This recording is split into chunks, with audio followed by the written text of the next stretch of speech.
Bonjour, encore une fois, c'est Noah Mouteb. Vous me connaissez sous le nom de Demto.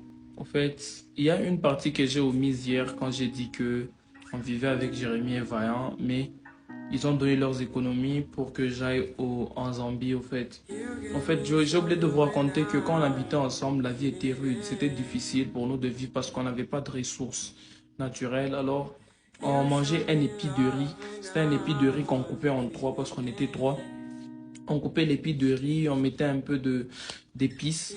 C'est comme ça qu'on mangeait, c'est comme ça qu'on mangeait chaque nuit. Jusqu'à ce qu'un jour, on s'est dit, on va sacrifier pour aujourd'hui. On va prendre l'épi de riz là, on va s'aimer ça. Alors, on a sémé l'épi de riz sur la route parce qu'il n'y avait pas moyen de s'aimer dans la parcelle parce qu'il n'y avait pas d'espace au fait où s'aimer.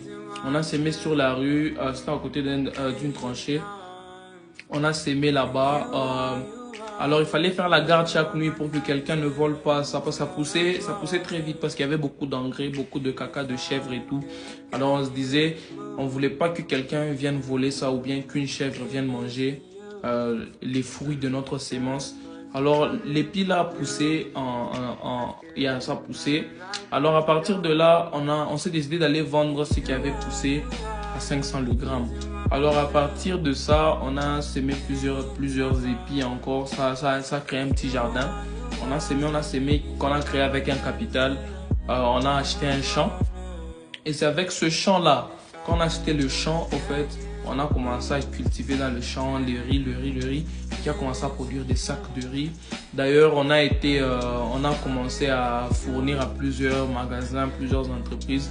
On a aussi ouvert un restaurant. C'est avec cet argent-là, ce capital-là que Jérémy et Vaillant ont décidé de me donner ça pour que j'aille en Zambie. Sans oublier qu'on avait 4 ans à l'époque. Notre mindset, il était juste différent en fait de tout le monde. Heureusement que je les ai croisés, que Dieu les bénisse. C'est comme ça que je suis parti en Zambie. C'est comme ça qu'on a généré l'argent avec lequel je suis parti en Zambie. Sinon, c'est la partie que je voulais vous raconter. Merci beaucoup.